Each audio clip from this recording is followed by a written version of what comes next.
शुरू करते हैं आज अपनी नई वीडियो। ठीक है, तो आज हम करेंगे एक बहुत ही इम्पोर्टेंट टॉपिक है जो थोड़े से एडवांस लेवल में इसको काउंट किया जाता है। ये है रिमाइंडर थ्योरम, शेषफल प्रमेय बोलते हैं इसको। कैसे निकालते हैं? तो जैसे जैसे क्वेश्चनों का लेवल बढ़ेगा मैं वैसे वैसे आपको समझाता चला जाऊँगा। तो सबसे पहले आपको समझने की बात है, क्या चीज़ समझनी पड़ेगी कि ये होता क्या है। देखो, जब भी किसी संख्या को किसी से भाग देते हैं तो उसमें तीन चीज़ें होती हैं। एक होता है डिवाइज़र, चार होती हैं सॉरी। एक होता है डिवाइज़र मतलब भाजक, जिससे हम भाग देते हैं। एक होता है डिविडेंड, भाज्य, जिसको भाग देते हैं। एक होता है क्वोशिएंट, जितने पे भाग जाता है, जिसको हम भागफल बोलते हैं। एक होता है रिमाइंडर मतलब शेषफल। आई बात समझ में? इतनी बात समझ में आ रही है आपको? चलिए, इतनी आ रही है तो अब आगे चलते हैं। क्या है सवाल? देखो, इसमें होता क्या है, इसमें क्या होता है कि divisor into quotient plus remainder equal to dividend. ये फार्मूला है, इसको फार्मूला मान लो या समझ कर लो। फार्मूला क्या करना है आपने, इसको भाई इतने पे भाग करूँगा तो इतना आया, 20 आया। मेरे को 22 लाना था, बच गया क्या? रिमाइंडर 2। तो ये चीज़ें हैं। तो देखो ऊपर जो क्वेश्चन है उसको देखो एक बार आप। वो कहता है कि एक डिवीज़न प्रोसेस है, हिंदी में भी है इंग्लिश में भी है, दोनों में देख लो। जिसमें कहता है ये देखो, ये भाज्य, ये भाग किया मैंने। वो कहता है कि भाजक भागफल का, ये भागफल है 5 गुना है, ये 1 है तो ये 5 है, और शेषफल का 2 गुना है। तो शेषफल का 2 गुना तो ये है नहीं, ढाई मान लो शेषफल को 2 मानता हूँ, तो शेषफल को कितना मानना पड़ेगा? 2.5। इसका 2 गुना तभी होगा। तो इसको 2.5 मानने से अच्छा है आप इसको 2 गुन लो, 2 गुना कर लो, ये हो जाएगा 10। 5 गुना हो गया नहीं? तो यहाँ कितना आ जाएगा? 2 गुना कितना होगा? ये 5, 5 का ये 2 गुना हो गया। तो आपसे ये पूछ रहा है भाज्य क्या होगा? 10 गुना 2 जमा 5, 20 जमा 5 25, 25 आंसर आ जाएगा। ठीक है, सबसे इम्पोर्टेंट सवाल हर पेपर में आता है, हर बच्चे की ज़बान पे इसका आंसर रटा रहता है। कुछ नहीं करना होता, इस 19 को 17 से भाग देते हैं और रिमाइंडर निकल जाता है। सबको पता है होता क्यों है, एक बार ये सीख लो आप। कह रहा है किसी संख्या को 119 से भाग दिया, मान लो x पे गया, शेषफल बचा 19। ठीक है, यही बात है। फिर वो कहता है इस संख्या को 17 से भाग देना, तो मतलब ये क्या होगा? ये होगा 119 गुना x प्लस 19, यही होगी वो संख्या। अब इसको 17 से भाग देना है, तो आप देखो इसको 17 से भाग दोगे, 17 से ये कटता है पूरा पूरा। जब ये पूरा कटता है तो यहाँ रिमाइंडर कितना आ गया? इसमें r बराबर है 0, तो r सिर्फ यहाँ निकलेगा, यहाँ इतने में। तो मेरे को इसकी चेक करने की ज़रूरत नहीं है, हमेशा ये संख्या है ना, ये इससे भाग हुई मिलेगी। तो आपको सिर्फ ये चेक करना है कि ये इससे भाग करूँगा तो कितना रिमाइंडर आएगा। 19 को 17 से भाग करो, कितना आएगा? 17 एकम 17, 2 बच गए।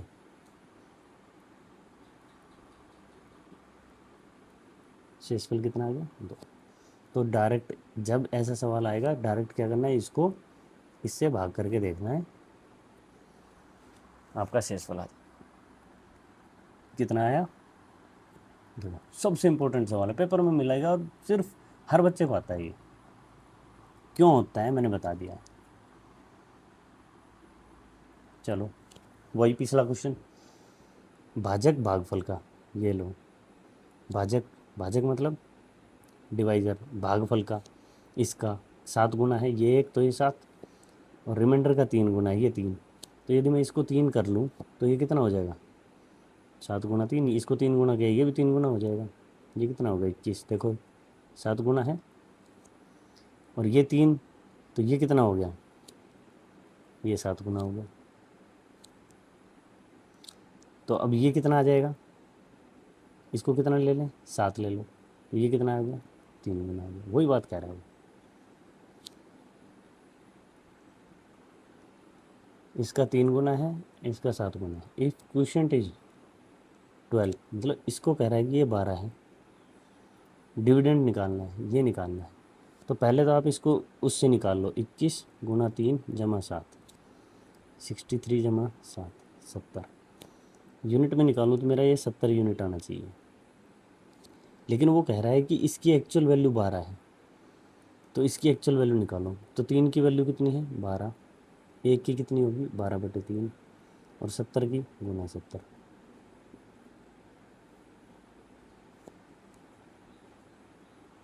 बारह बटे तीन गुना 70, 3 चौक 12, 7 चौक 28, 280। इसकी वैल्यू कितनी होगी, ये 4 गुना है ना, इसको भी 4 गुना कर दो, इसको भी 4 गुना कर दो, ये 28 आ जाएगा। इसकी पूछो तो ये कितना आ गया, 84 आ गया। आई बात समझ? ऐसे सवाल है।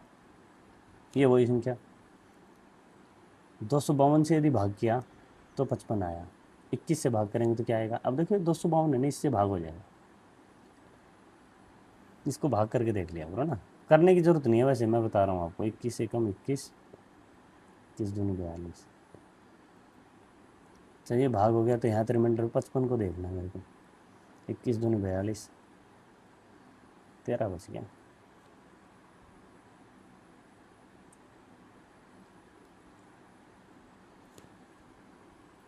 देखो एक चीज़ समझो, वो कह रहा है कि 84 से किसी संख्या को भाग किया, कोई संख्या है 84 से भाग किया, शेषफल 37 बचा, ये कोई एक्स होगी, ठीक है। यदि इस संख्या के दुगने को 21 से भाग किया जाए, तो एक बात बताओ, इस संख्या के दुगने को 84 से भाग करूँगा तो शेषफल कितना आएगा, 2x को भाग करूँगा तो भाई 37 एक बार और आ जाएगा। मतलब आपको समझो ना, x को किया तो 37 आया, एक बार फिर x को करो फिर 37 आएगा। तो 2x में मतलब इसके दुगने को किया ना, दुगने करें तो ये भी दुगना हो जाएगा। ये आगे मैं बताऊंगा क्यों हो जाएगा, तो आप पहले अभी समझ लो मैथमेटिकल एक्सप्रेशन कैसे आते हैं, वो आप देखना। चलो कितना है 74, इसको 84 से भाग करेंगे तो 74 रिमाइंडर आ जाएगा, क्योंकि 84 से छोटा है। लेकिन यदि इसको 74 को इससे छोटे से भाग करूँ मैं 21 से, देखो 21 इसको भाग कर देता है ना, 21 से करूँ तो 21 63 बच गए क्या, 11। शेषफल क्या आ जाएगा, 11। अब आप दो चीज़ों पे ध्यान देंगे, मेरी दो बात समझेंगे, उस पर ध्यान देंगे। देखो यदि मैंने कहा मैंने 6 को भाग किया 4 से, शेषफल कितना है, 2। यदि मैं 19 को भाग करूं 4 से, शेषफल 3। यदि मैं 3 पे जाता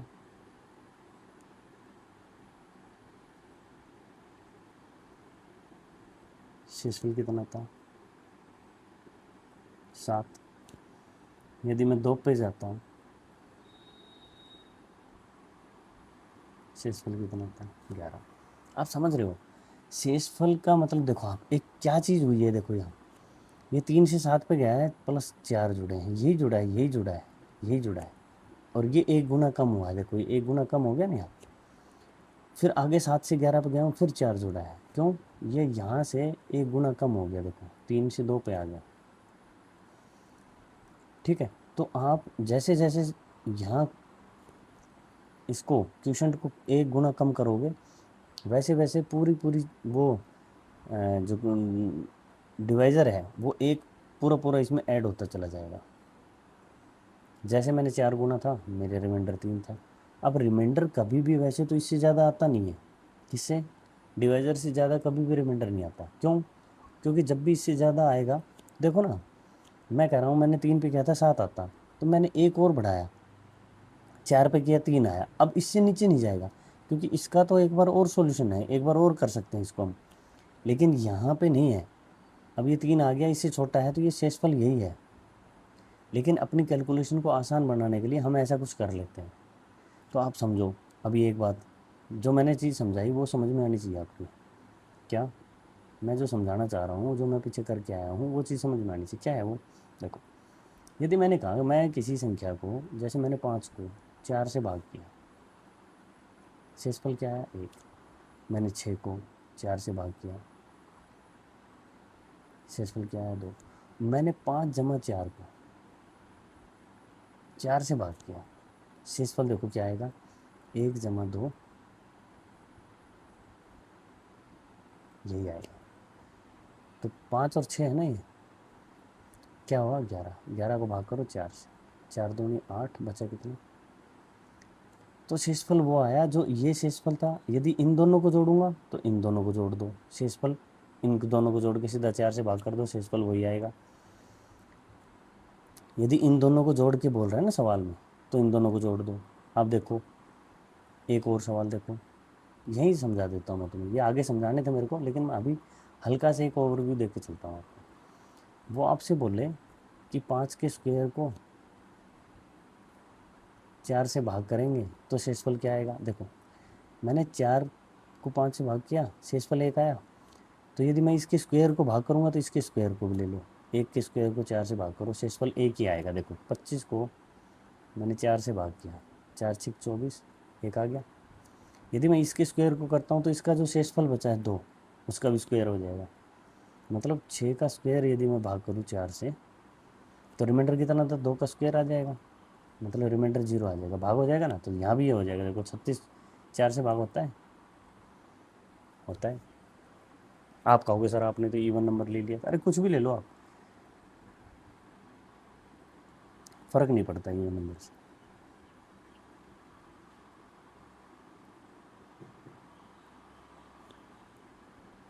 ठीक है, चलो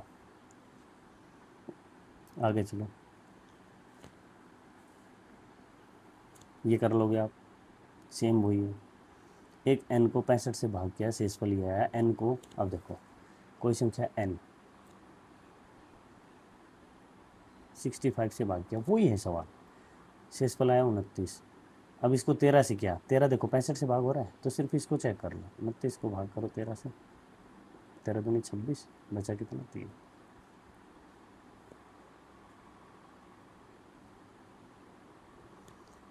वही आ गया, आप कर लोगे। ये मैंने आपको दे रखे हैं, आप एक बार तो वीडियो को रोक के इन सवालों को चेक कर लो। अब देखो 168 से भाग किया तो 61 शेषफल बचता है। अब आप समझो, 168 से किसी संख्या को भाग कर रहा हूँ तो शेषफल कितना तक आ सकता है? 167 तक आ सकता है, क्योंकि 168 यदि शेषफल बच गया तो मैं एक पे करूँगा और 168 आ जाएगा, एक गुना और, तो शेषफल 167 तक आ सकता है। लेकिन यदि 24 से भाग करूँगा तो शेषफल 167 तक आ सकता है? नहीं। तो शेषफल कितना है? 23 तक आ सकता है। 24 होते तो इससे भाग हो जाएगा, तो 24 से छोटा ही रहेगा वो। तो 24 से छोटा रहेगा, तो इसलिए मैं इसको क्या करता हूँ, 24 से भाग कर लेता हूँ। 24 से करो, 7 चौक 28, 7 दूनी 14, नहीं जाएगा, 6 पे जाएगा, 6 चौक 24, 6 दूनी 12 और 2 14, 144। ठीक है, ये घटाओ 3 23, रिमाइंडर कितना आएगा? 23। इसको भी भाग करके देखने की ज़रूरत नहीं थी। नहीं, ये तो 167 दिखाया मैंने तुम्हें, लेकिन वो एक्चुअल रिमाइंडर क्या बता रहा है? 61। वो कह रहा है कि इस किसी n नंबर को मैं 168 से भाग करता हूँ, रिमाइंडर 61 आता है। 24 से भाग करूँगा तो 24 दूनी 48, 48 से कितना बढ़ा? 13 ज़्यादा है। ठीक है, रिमाइंडर कितना आ गया? सेम वही सवाल है जो था।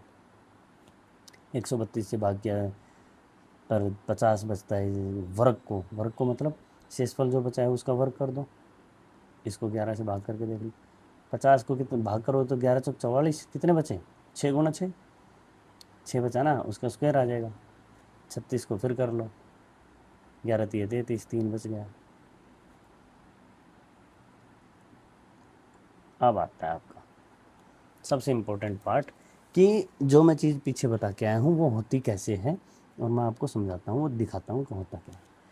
यदि कोई संख्या m1 है, मैंने n से भाग किया, मैं दिखा के आया था ना यहाँ पीछे, ये 5 मान लिया था मैंने, ये 6 मान लिया था। ठीक है, रिमाइंडर आया, ये 4 माना था, ये 1 आया था, ये 1 आया था, ये 2 आया था। m1 प्लस m2 को देखूंगा तो मैं m1 m2 को जोड़ो, या तो इनको जोड़ो या इनके रिमाइंडर को जोड़ो, बात वही है। यहाँ से आप इसको बिल्कुल उतार लेना एक एक चीज़। ये ऐसे आती है रिमाइंडर, तो वो पूछता है कि रिमाइंडर क्या होगा, रिमाइंडर ये होगा। इसको जब करके देखूंगा तो वही आएगा, तो वही आंसर आएगा। फिर मैथमेटिकल ऑपरेशन है ये, यदि इन दोनों की गुणा करूँगा तो रिमाइंडर की गुणा करके उसको n से भाग कर लो, वो आएगा। यदि इन दोनों का स्क्वायर करके जोड़ूंगा तो इनका स्क्वायर करके जोड़ लो, रिमाइंडर वही आएगा। अब ये है थोड़ा सा अलग स्पेशल केस। स्पेशल केस में क्या है देखो आप, स्पेशल केस है माइनस का। अब मैं आपको दिखाता हूँ इसको सोल्व करके, माइनस वाला स्पेशल केस क्यों है। देखो, वो कहता है कि कोई संख्या है, जैसे मैंने मान लिया एक है 8 और एक है 9, इन दो संख्याओं को 5 से भाग किया तो 5 ये बचा 3, 5 ये बचा 4। तो m1 और m1 m, यदि वो बोलता है कि m-1 m1 माइनस m2 को यदि 5 से भाग करूँगा तो क्या आएगा, तो मतलब 8 माइनस 9, तो ये तो माइनस का आ गया। तो माइनस का नहीं होगा तो क्या करना पड़ेगा, -1 और डिवाइड बाई 5, तो रिमाइंडर क्या आ जाएगा, रिमाइंडर क्या आएगा, छोटा ले एक बार, कंफ्यूज हो जाओगे, मैं इसलिए बोल रहा हूँ। 7 लो, 2 बचा। तो वो कह रहा है कि m1 माइनस m2 को, इसको यदि 5 से भाग करूँ तो रिमाइंडर क्या आएगा, मैंने बोला r1 माइनस r2 कर लूँगा, आंसर आ जाएगा मेरा वही। तो क्या आएगा आंसर, देखो m1 क्या है यहाँ पे 5 है, 8 सॉरी 8 है, -7, कितना बचा 1, 1/5, रिमाइंडर कितना है 5, 1 आया, 1 आ गया। ठीक है, वही बात यहाँ करता मैं, 3 में से 2 को घटाता,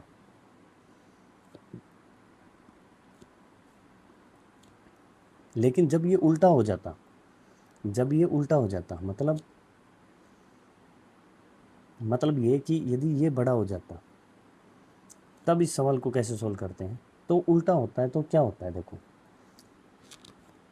यदि मैं ये कह दूं कि ये 8 है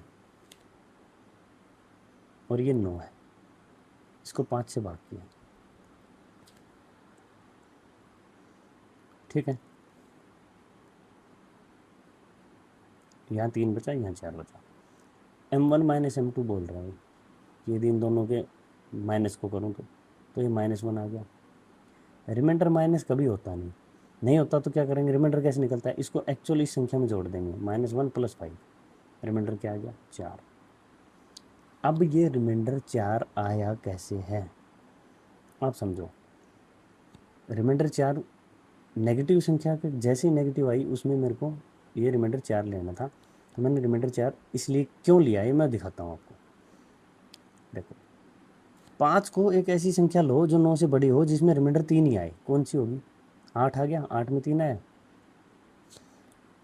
तो दूसरी आएगी 13। 13 को यदि मैं 5 से भाग करूँगा तो मेरा रिमाइंडर कितना आएगा 3। भाई उसने तो यही बोला था कोई एक संख्या है जिसको 5 से भाग करो रिमाइंडर 3 आए, और दूसरी संख्या है जिसको 5 से भाग करो रिमाइंडर 4 आए, तो दूसरी संख्या थी मेरी 9, ठीक, और इससे मैंने भाग किया तो आया मेरा 4। तो वो कहता है कि इसके और इसके डिफरेंस को, तो 13 में से यदि मैंने 9 को माइनस किया, मैं एक बिल्कुल फ्रेश पेज पे आपको करवाता हूँ, ठीक है, समझो आप कि उसने 2 संख्या ली है, एक ली है 8, एक ली है 7, और दोनों को 3 से भाग किया है या 5 से भाग किया है, 5 करवाया है तो अब 5 इसे सीखो, तो 5 एकम 5 बचे 3 और 5 एकम 5 बचे 2। वो कह रहा है कि m कोई संख्या है, उसको पता नहीं है ये m कितनी है, ठीक है, मैंने ये एग्जाम्पल के लिए बताया, m-1 माइनस m2 को यदि मैं 5 से भाग करूं तो शेषफल क्या आएगा। तो आपको यहाँ पता है कि मैं आपको दिखा रहा हूँ कि अभी आपको पता है कि ये बड़ी संख्या है और ये छोटी संख्या है। तो आंसर क्या आया, 8 में से 7 गए, आंसर कितना है 1 आपका आ गया। और रिमाइंडर भी सेटिस्फाई कर गया इस बात को कि 3 में से 2 गए और 5 से भाग किया तो 1 ही आ गया रिमाइंडर। बट जब ये केस उल्टा हो जाए कि भाई ये छोटा हो और ये बड़ा हो, जैसे एक 8 हो जाए और एक 9 हो जाए, 9 छोड़ो ना, 12 ले लो ना, तो 5 से भाग किया कितने पे गया 3, और इसको 5 से भाग किया कितने पे गया 2। अब कह रहा है M1 और M2 को माइनस करो, तो मैं 8 में से 12 घटाया, शेषफल लिया, 5 से किया, क्या आया माइनस का 4। माइनस जैसे ही 4 आया तो मेरे को समझ में आ गई बात कि -4 तो रिमाइंडर बच नहीं सकता, रिमाइंडर -4 तो बच ही नहीं सकता। क्यों, रिमाइंडर 4 माइनस इसलिए नहीं बच सकता कि रिमाइंडर तो नेगेटिव होता ही नहीं। तो मेरे को क्या करना पड़ेगा, मैं इसको इसमें जोड़ दूंगा, -4 को 5 में जोड़ दो, ये एक्चुअल रिमाइंडर आ जाएगा आपका। कितना आया 1। अब आप यहाँ देखो, 3 में से जैसे मैंने 2 को घटाया,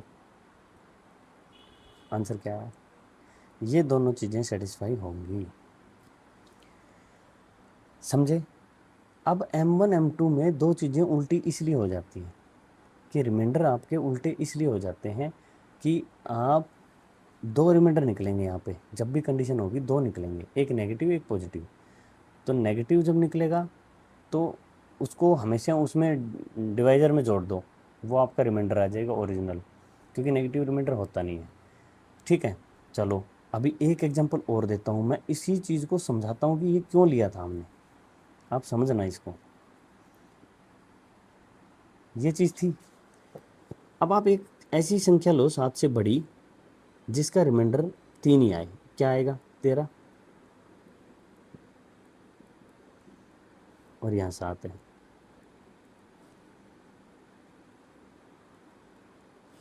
ठीक है, अब कह रहा है कि इन दोनों का M1 माइनस M2 करो। अब ये बड़ा है तो घटा दूँ, कितना किया 7 में से 6, 6 भाग में 5, रिमाइंडर 1 आ गया। वही यहाँ आएगा, 3 में से 2 घटा दो, 1 आ गया, दोनों सेटिस्फाई हो गए। तो ये बात इसलिए है, अभी आपको पता नहीं है ना M1 छोटा है या M1 M2 छोटा है, वो तो M1 M2 देगा आपको। यदि वो क्लियर ये संख्याएं दे देगा तब तो समझ में आ जाएगी बात, लेकिन जब तक वो संख्याएं देगा ही नहीं, यदि वो संख्याएं तो दे दी उसने तो ठीक है, इसमें से मैं इसको घटाऊंगा और आंसर निकाल दूंगा, लेकिन यदि संख्याएं नहीं दी तो मेरे को पता कैसे लगेगा। चलो ऐसे ही यदि ये भी है तो दूसरा ये भी होगा, M1 square minus M2 square divide by n। तो ये R1 आएगा, यहाँ से ये R2 आएगा, तो वो हम भी कर देंगे R1 स्क्वायर या R2 स्क्वायर। ये दो कंडीशन बनेगी। क्वेश्चन देखते हैं, आपको सब कुछ समझ में आएगा। कहता है कि दो संख्याएं हैं, एक समान भाजक, मतलब ये समान है, एक ही है, ये n है, क्रम से इतने और इतने शेषफल आते हैं। 124 बचा इससे, किसी दूसरी संख्या को M1 को लिया, M2 को लिया तो 112 बचा। इन दोनों संख्याओं के जोड़ को M1 प्लस M2 को किससे भाग देंगे,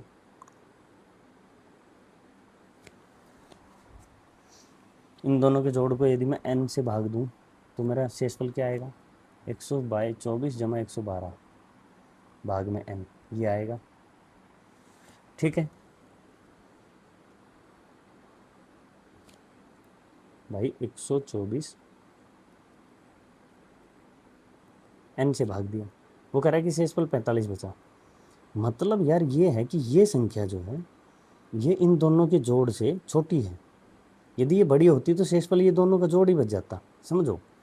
समझो यदि ये संख्या इससे और इसके जोड़ से बड़ी है तो शेषफल बच जाता मेरा क्या, इन दोनों का जोड़ ही, लेकिन इस जोड़ से छोटी है तो शेषफल वो बचेगा जितनी छोटी है उतना ही बचेगा। तो मतलब मेरा n की वैल्यू कितनी आनी चाहिए, कि भाई R1 जितना आया प्लस R2 आया, और इसमें से यदि मैं R3, इन दोनों के जोड़ वाला जो R3 ये 45 क्या है 45, 45 कब आया R1 plus R2 divide by n, यही तो है, ये आया। तो ये 45, ये R1 प्लस R2 ये निकलेगा। आप इसको डायरेक्ट लिख लें और याद कर लें कि वो जब 3 बार भाग करके दिखाएगा आपको, वो बोलता है किसी संख्या को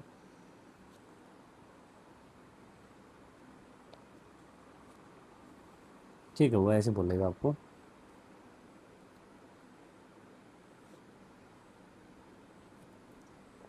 उसने किसी संख्या को दिया, देखो ये M1 n से भाग किया, रिमाइंडर आया R1, M2 को n से भाग किया उसी संख्या से n से, रिमाइंडर आया R2, उसने M1 प्लस M2 इसको n से ही भाग किया, रिमाइंडर आया क्या R3। ठीक है, देखो R1 R2 R3, R3 क्या आना चाहिए था एक्चुअल, तो बोलता है यदि M1 और M2 ये n से छोटे होते तो रिमाइंडर आ जाता मेरा R1 प्लस R2, क्योंकि इसको जब करूँगा तो मेरे मैथमेटिकल कैलकुलेशन क्या बोलेगी कि यदि मैं इन दोनों की सम करता हूँ तो इन दोनों का सम करके निकाल लूँ, वही आ जाएगा बटे में n, तो ये n से भाग करूँगा, यदि n इन दोनों से बड़ा है तो रिमाइंडर ये दोनों का जोड़ आ जाएगा, लेकिन n यदि इससे छोटा है इन दोनों के जोड़ से तो रिमाइंडर क्या आएगा, रिमाइंडर वो आएगा जितना छोटा है, जितना छोटा है देख R1 plus R2 minus n, ये आएगा क्या R3, ये R3 कितना आएगा, ये उतना है जितना इनसे छोटा है भाई, इन दोनों से जितना ये छोटा है, इन दोनों में से माइनस करूँगा ना मैं, जैसे मान लो मैंने ये कहा कि R1 आया मेरा 4 और R2 आया मेरा 5 और मेरे को 6 से भाग करना है किसी संख्या को। देखो मैं आपको एग्जांपल लेके दिखा देता हूँ, मैंने 7 को भाग किया 4 से, मैं 6 को भाग किया 4 से, तो रिमाइंडर कितना है, यहाँ आ गया 3, यहाँ आ गया 2, ये R1 R2 आ गया, ये R1 ये R2। ठीक है, M1 प्लस M2 को भाग करूँगा तो मैं क्या करूँगा R1 प्लस R2 को करूँगा, तो R1 प्लस R2 कितना है 3 दमा 2 5 बटे में 4, 4 से भाग करूँगा। अब आप देखो रिमाइंडर क्या आया, जितना फालतू है, कितना फालतू है 1, तो रिमाइंडर कितना है 4 एकम 4 जाएगा तो 1 बचा, तो क्या आया रिमाइंडर कैसे निकला, ये R3 है, ये जो 1 है ये R3 है, ये कैसे निकला 5 माइनस 4 बराबर है R3, R3 कितना है 1, और मैं यही तो ये बात बोल रहा हूँ R1 plus R2 minus n बराबर R3, तो यहाँ से आपके पास n की वैल्यू निकल के आ जाएगी, n कैसे निकलेगा, n की वैल्यू क्या होगी R1 plus R2 minus R3, direct याद कर लो इसको, बहुत इम्पोर्टेंट है। अभी देखो अब डायरेक्ट सवाल निकालेंगे, ठीक है, यही सवाल निकालते हैं। पहला वो कहता है किसी संख्या को किसी n से भाग किया, n से किसी संख्या को, ये पहली संख्या है 124 बचा, दूसरी संख्या सेकंड को भाग किया 112 बचा, और इनके जोड़ को भाग किया, तो इनके जोड़ को भाग किया तो 124 और 112 का जोड़ आना चाहिए था, लेकिन बचा कितना, फर्स्ट प्लस सेकंड, इसको भाग किया n से, तो तीसरा क्या आया 45। वो कह रहा है n क्या होगा, n क्या होगा, इसका जोड़ ये घटा दो, 124 जमा 112 माइनस में 45, 4 और 2 6, 2 और 1 3 और 1 और 1 2, 45 घटाना 1 9 103। आई बात समझ में, अगला खुद करो, किसी संख्या n1 को भाग किया किसी, कुछ भी होगा ये m होगा, शेषफल आया 18, n2 को भाग किया m से, शेषफल आया 27, n1 प्लस n2 को भाग किया m से, शेषफल आया 9, m की वैल्यू क्या होगी 18 जमा 27 माइनस 9, 27 में से 9 गया 18, 18 जमा 18 36 हो गया। आगे बात समझिए, सारे क्वेश्चन ऐसे हैं। ये देखो, जब एक भाजक दो संख्याओं को अलग अलग भाजित करता है, ये आता है, उन दोनों के योगफल को भाग करेगा तो क्या आएगा, 21 आएगा। तो भाजक पूछ रहा है 73 जमा 67 माइनस 21, 21 कम कर दो इसमें से, 6 और 4 जोड़ दो इनको, 119 होगा। इतने आसान सवाल है। सेम सवाल है, खुद करना। ये भी बिल्कुल सेम सवाल है, खुद करना।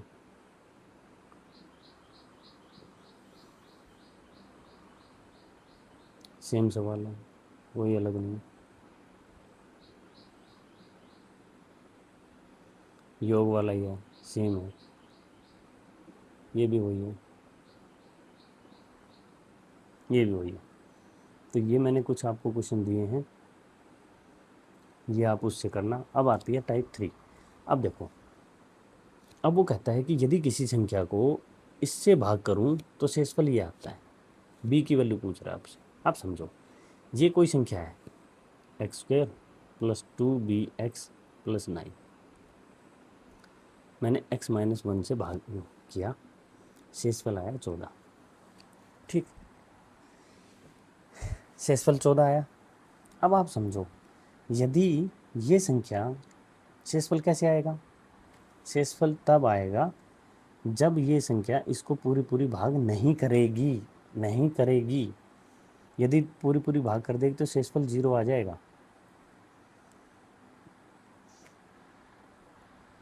ठीक है, चलो अब मैं कहता हूँ कि ये जो संख्या है ये इसका एक फैक्टर है। तो जैसे मैं कह रहा हूँ 6 के 3 फैक्टर हैं, 2, 1, 2, 3 और 6, ये सारे इसके फैक्टर। फैक्टर का मतलब ये आपस में गुना होकर 6 बनाते हैं। जैसे 1 6 के साथ मिलता है तब 6 बनता है, 6 1 के साथ मिलता है तब 6 बनता है, 2 3 के साथ मिलता है तब 6 बनता है, 3 2 के साथ मिलता है तब 6 बनता है। अकेले ऐसे 6 नहीं बनता। ठीक, तो ऐसे ही मैं कह रहा हूँ कि ये एक फैक्टर है, और मैं इस फैक्टर को यदि 0 मान लूँ तो ये संख्या पूरी 0 हो जाएगी। भाई ये संख्या यदि यदि मैं इसको 0 मान लूँ तो ये संख्या 0 हो जाएगी। यदि कुछ बच गया तो रिमाइंडर बच जाएगा, यदि 0 नहीं हुई और कुछ बचा तो रिमाइंडर बच जाएगा।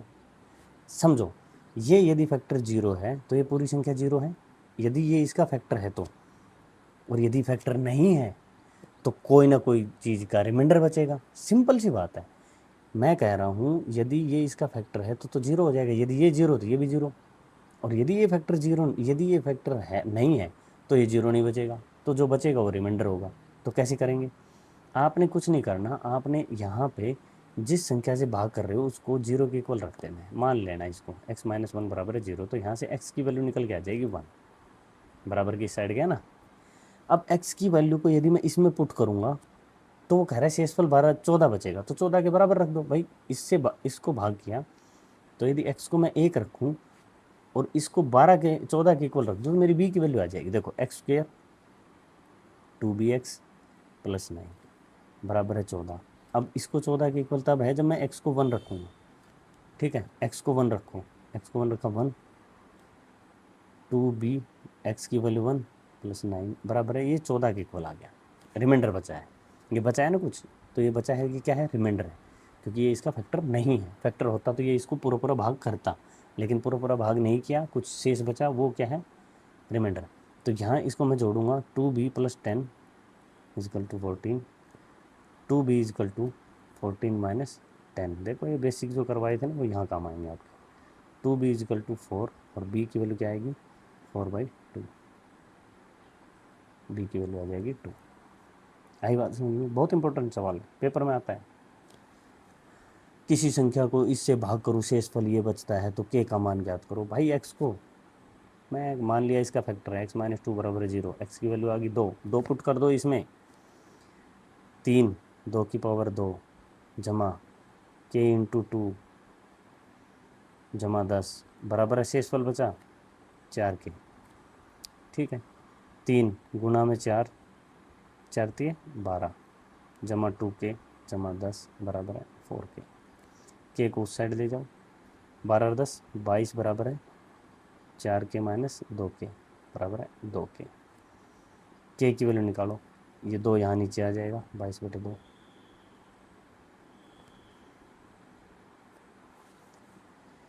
बिल्कुल इम्पोर्टेंट सवाल हैं पेपर के, मैं आपको करवा रहा हूँ, आप इनको करना। नंबर सिस्टम का एक सवाल भी नहीं छूटेगा आपसे यदि ये सवाल जो जो इस सीरीज़ में करवा रहा हूँ करते गए, कोई क्वेश्चन नहीं छूटेगा आपको।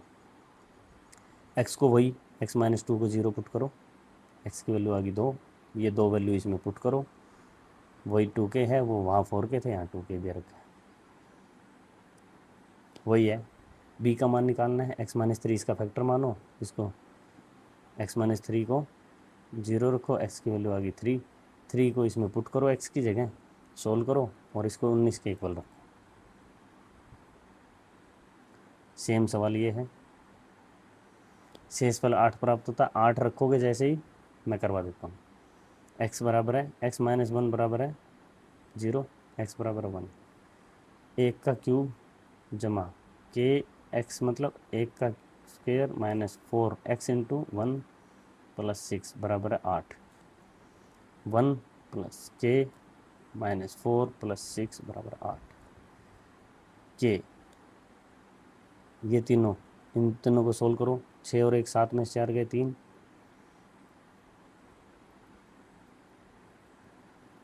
के की वैल्यू 5 आ गई। आगे बात समझ लो।